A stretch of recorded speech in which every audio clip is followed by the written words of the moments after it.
දරුවනේ මේ හිත දමනය කරගන්න නම් ඒ හිත දමනය කරන ධම කිව්ව කෙනා ගැන විශ්වාසය ඇති කරගන්න. ඒ තථාගත අරහත් සම්මා සම්බුදුරජාණන් වහන්සේ ගැන.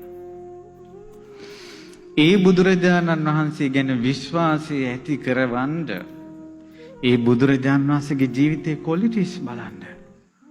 මොනවද තියෙන සුදුසුකම්? උන්වහන්සේ මෙතෙක් කාලයකට අසත්‍යයක් කියලා තියනවාද?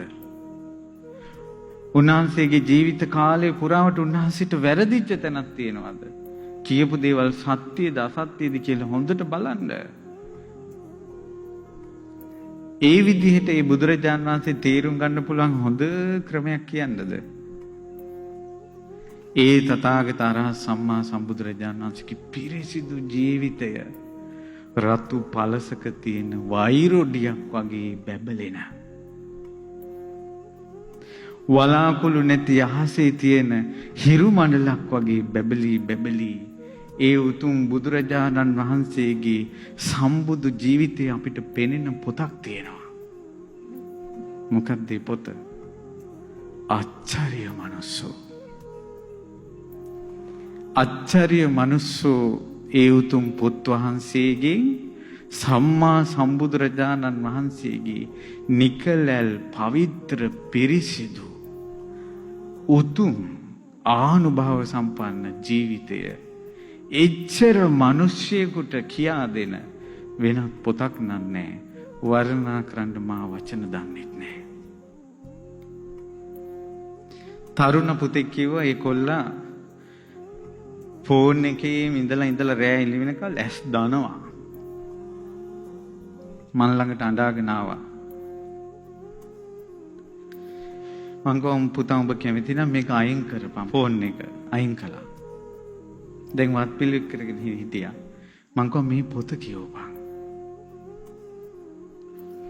ඊට පස්සේ ළමයා දවසෙන් දෙකකින් පොත කියෙව්වා. කිව්වා ස්වාමීනි මං අඬුවා ගොඩාක්. මගේ ඇස් දෙක දැන් සීතලයි. රාගික දේවල් බලලා ඇවිලිච්ච ඇස් බුදුරජාණන් වහන්සේගේ ජීවිතය ගැන කියවලා සීතල කරගන්න. පින්වත් දරුවනේ,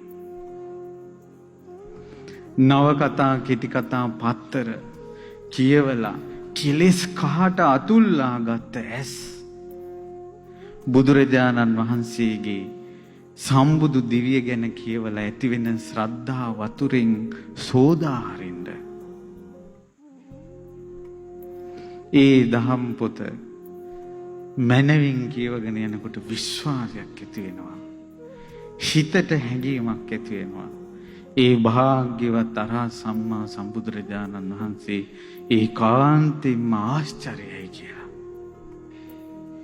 ඒ විශ්වාසයේ හිතට ඇති වෙන්න අපිට බුදුරජාන් වහන්සේ නිරේ ගැන යමක් කිව්වාද ඒක සත්‍යයි කියලා හිතෙනවා.